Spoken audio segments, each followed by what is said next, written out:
Good to see you again. It's time to finally prep that rear quarter panel. I'm prepping this edge and the one on the quarter panel for the welding process. So the first thing I had to do is clean up this little tab or little flange that was left over from the old quarter panel. And just to make this edge even, because again, this is the one that's going to be butt welded to the quarter panel. So there's got to be, it's got to be a clean edge along this and on the quarter panel.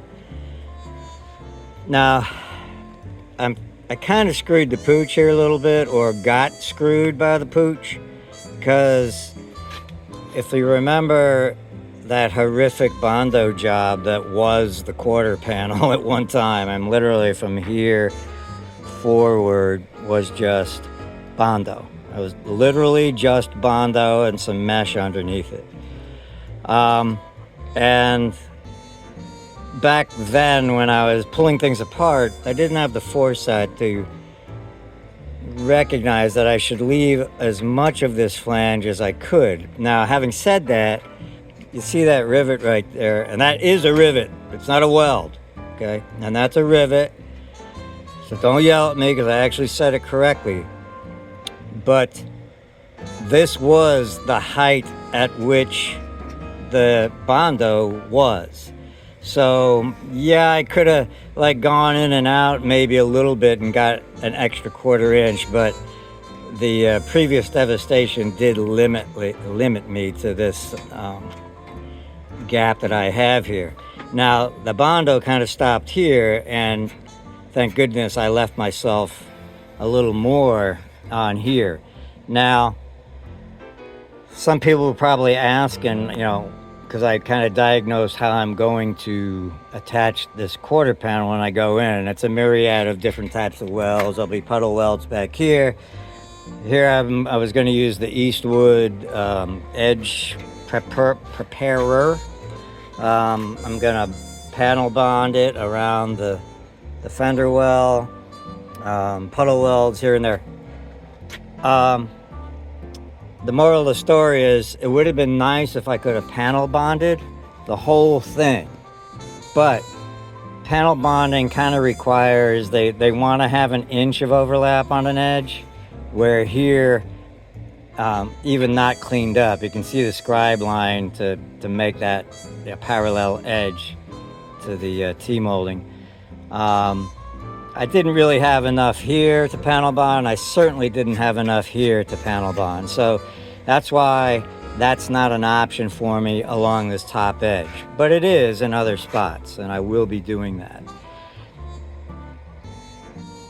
I haven't received the tool yet. I think it's in the mail. I'll be here tomorrow or something. But I got to do some more research into that Eastwood tool to understand what I have to do to account for the 45-degree chamfer that it's creating, because that does change the gap, so to speak, that you would set if you, in lieu of doing just a straight butt weld, because it's flanging down. That would be a butt weld, but since this is flanging down, there's a distance right here, right, times 2.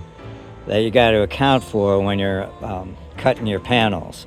So I got to make sure I cut them correctly and understand what that gap distance increases by as a result of their tool. And I'm sure back here, I don't think I'll have any problems. I think the die head will fit in here and do its thing okay here.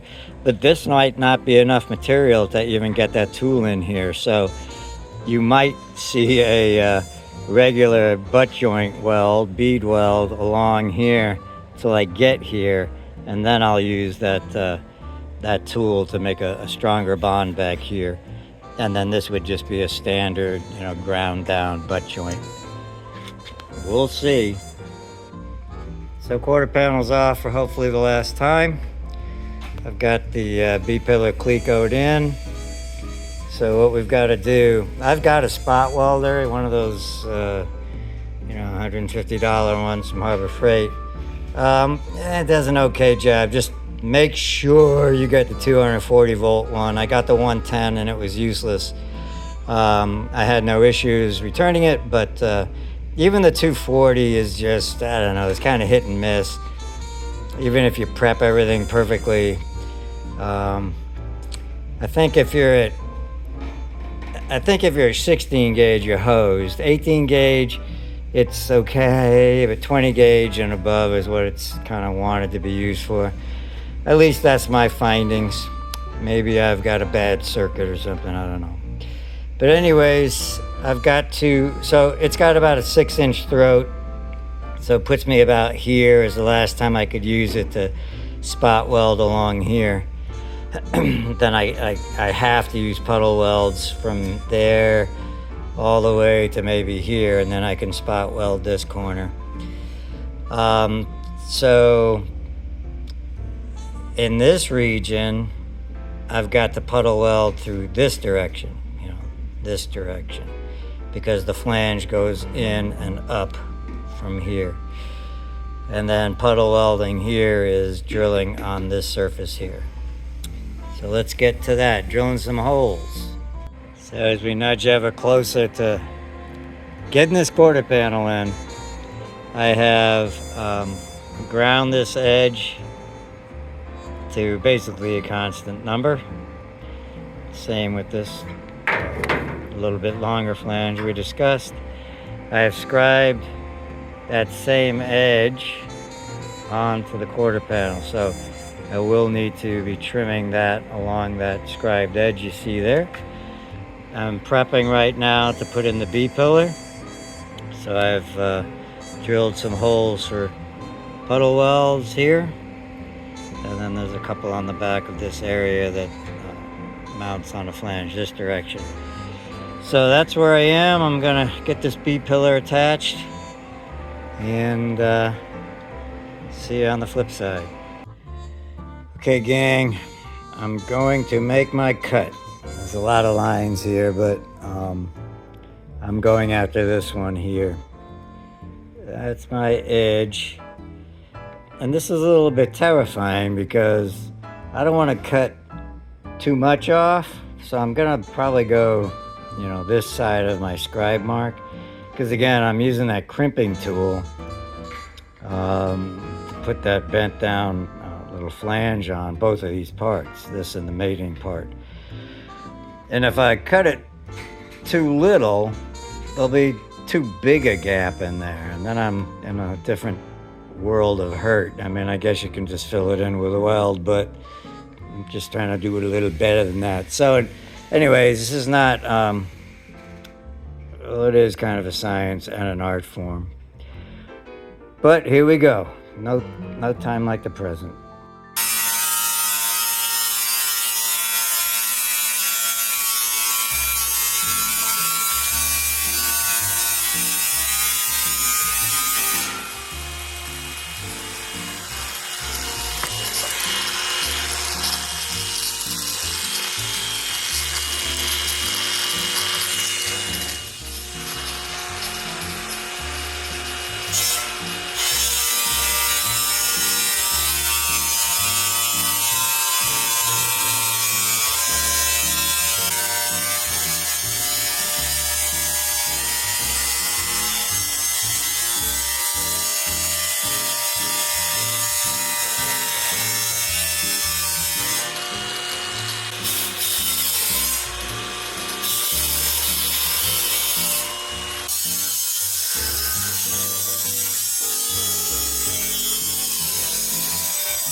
Alright, it's time to use handy dandy tool here, flange maker.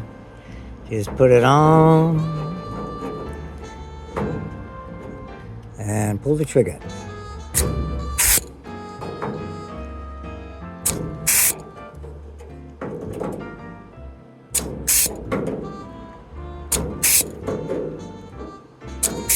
I'll go back and do this whole row again just to make sure it's all burned in with the pattern.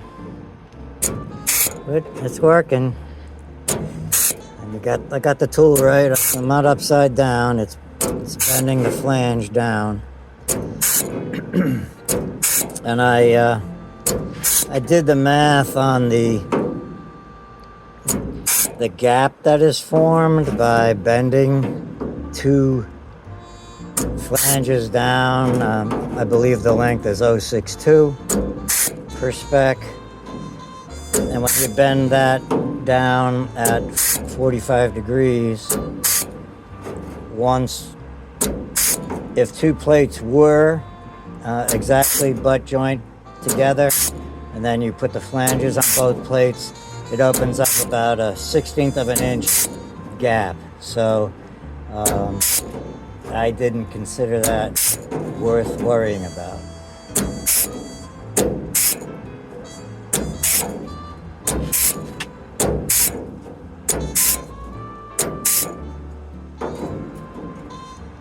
This is almost exciting.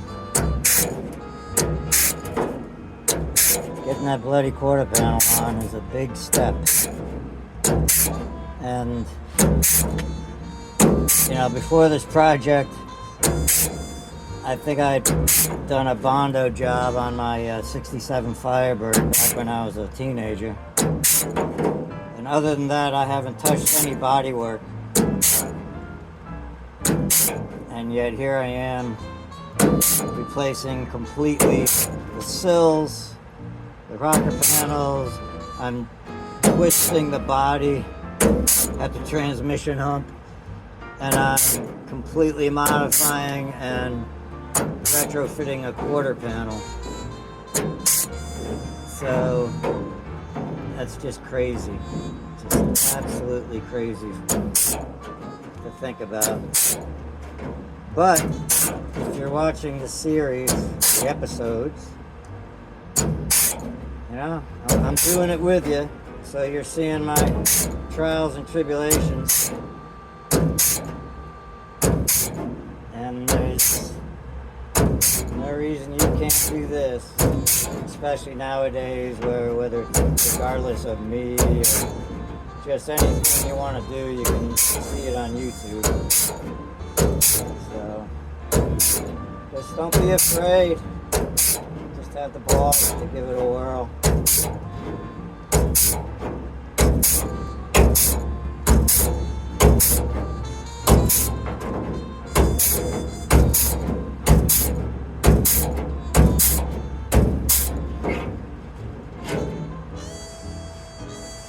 Alright, so that's my first pass. I'll go back and do this one more time.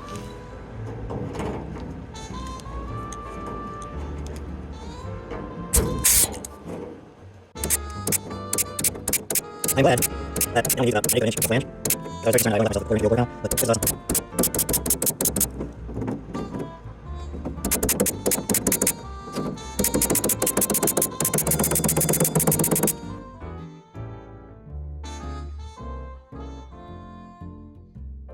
And now I do the same on the quarter panel.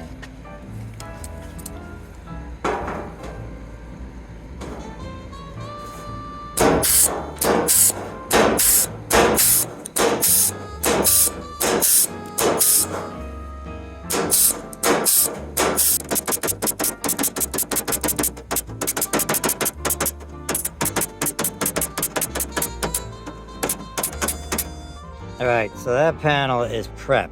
I've crimped that edge, I've drilled all my holes, I've sanded this because that'll be panel bonded, more holes here, the B-pillars welded on.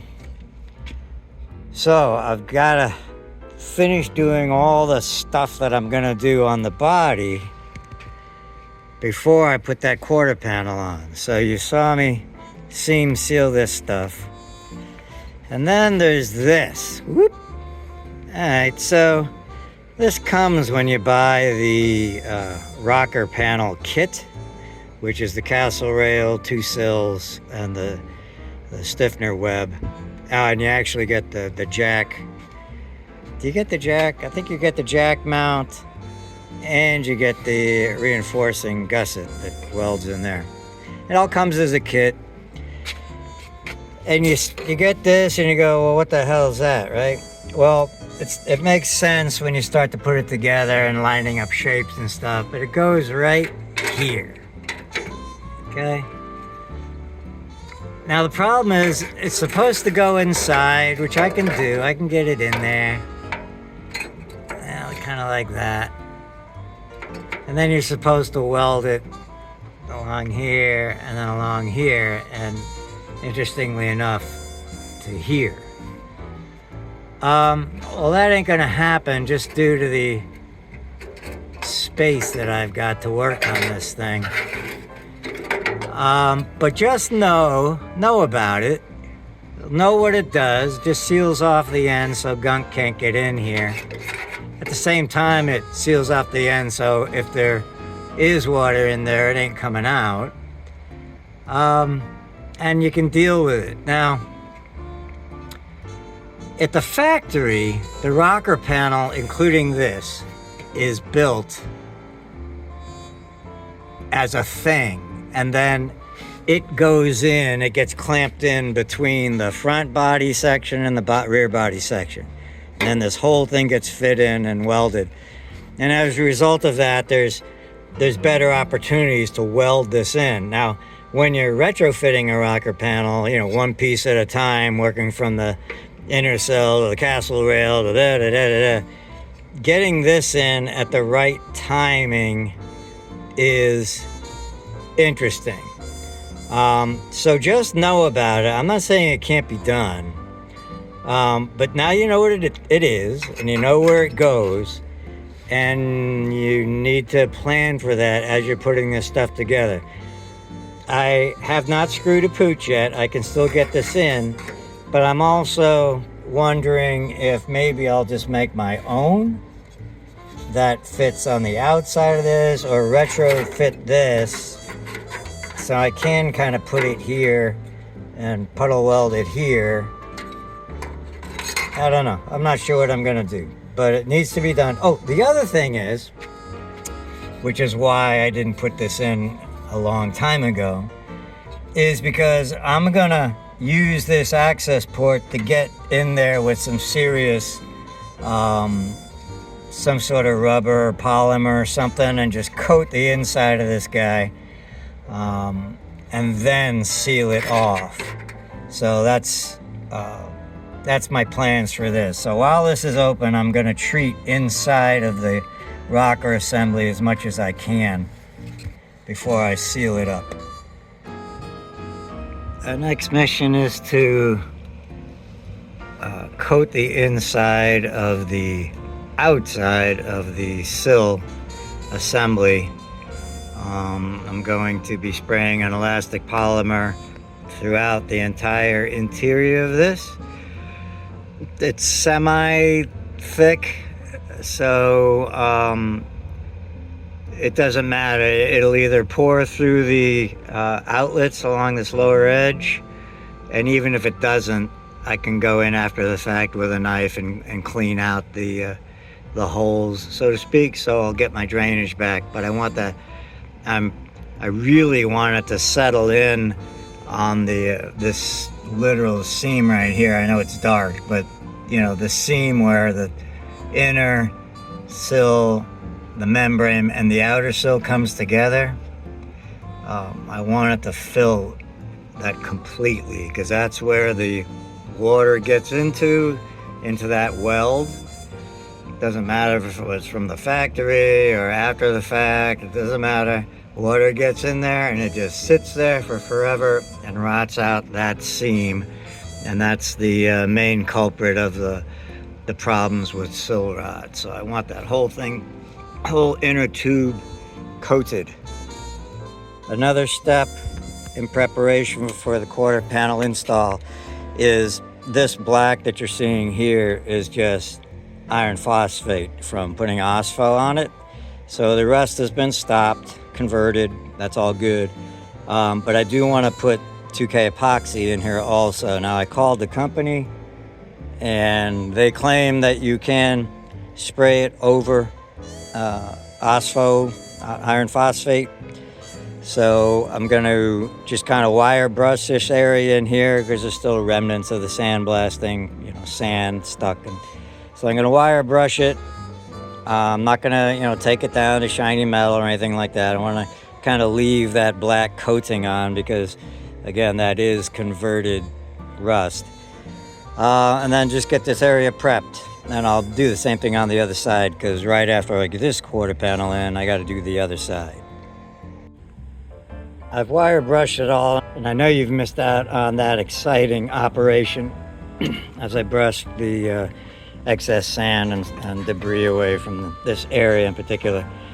Next step is I got to wipe this down with something, and I'm going to try this stuff again. It's not an ad, so just know that it is a degreaser, and they claim that it also will stop rust kind of momentarily, maybe a day or so. So that's kind of what I want to do here. So get yourself something like that. In this case, I don't really want to use typical solvents like acetone or something because I don't want to be removing any of the coating that I put on here, this iron phosphate that's formed here. And so that's where that stands. And that's why I'm using something that's a little more one thing that it does in this case, which is degrease and kind of clean stuff. So I've coated the area with 2K epoxy. I did it with a brush because you won't see any of this. You might see some of it from this side with the trunk open. But this gets painted green anyways. This gets painted the color of the automobile. This you won't see. So the next step is seam sealer, because I want to get you know, all these seams right here, especially this one here. Again, not a plug for any company because nobody's paying me.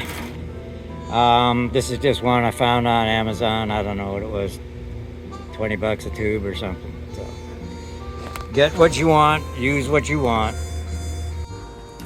All right, I've got the quarter panel prepared, but I want to do some seam sealer in here because we're not going to see this again. Nothing in here has to look pretty. That's all your aesthetics and your pride. So the next guy that opens that up, if you want him to be shocked or go, oh, this guy had his stuff together. Anyways, I'm using this stuff. I don't care. I've been watching a bunch of videos, so you don't have to, and it really is just caulk. It's just you could use silicone caulk. You could use lots of things in here. It'll tell you how to prep the metal depending on what you're doing, but it kind of wants to be on a primer type coating. So I'm just this is the 2K epoxy primer that's on here now.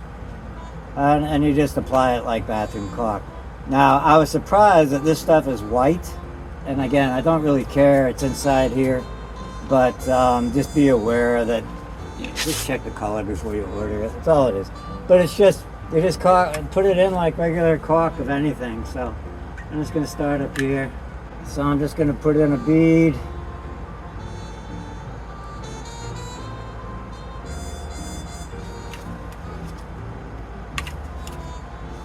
I think my caulk gun is broken.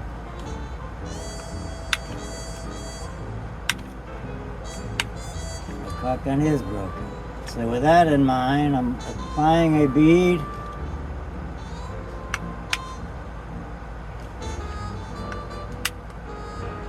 Again, my caulk gun broke, so that sucks. But again, no one's gonna see this. And then just squish it in with your fingers, wherever you want it to be. Now I guess the thing that makes this stuff kind of magic, maybe when you're doing the outside of the car, is that it is paintable. And upon the research that I was doing, I guess for those who are really into making it a show car, or entering it in competitions, or however you want to word it, is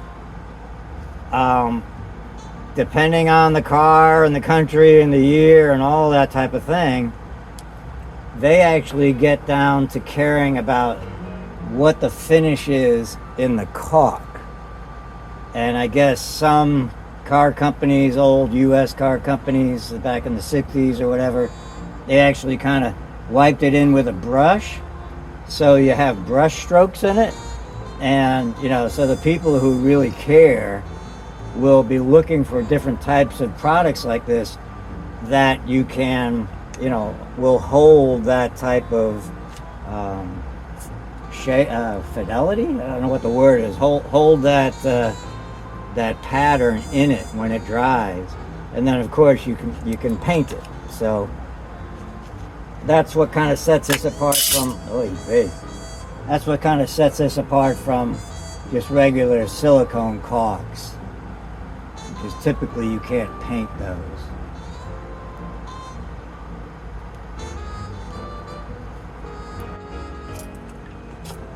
So where you want to put this stuff matters. Some places are redundant, but what you want to take into account is path of water. Right, so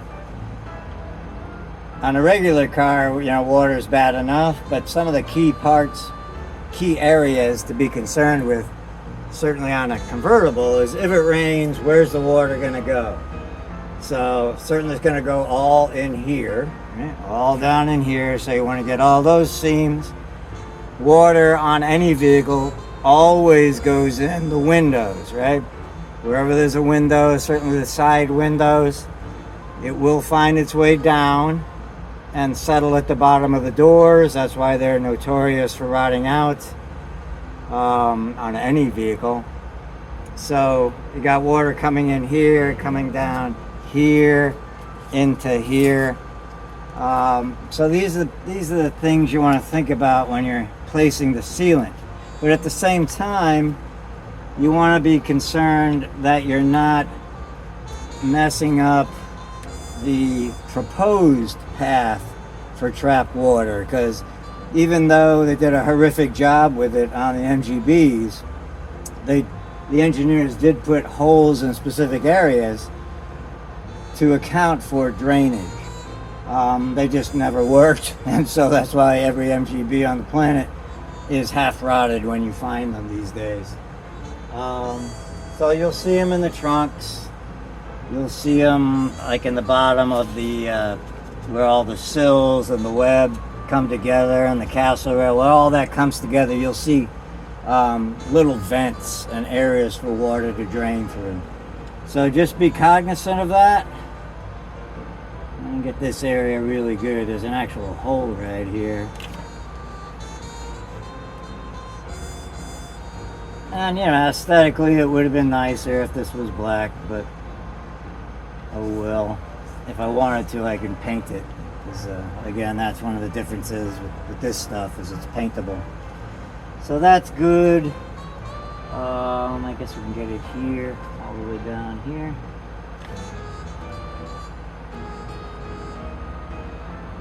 So yeah, you could make this stuff an art form if you need to.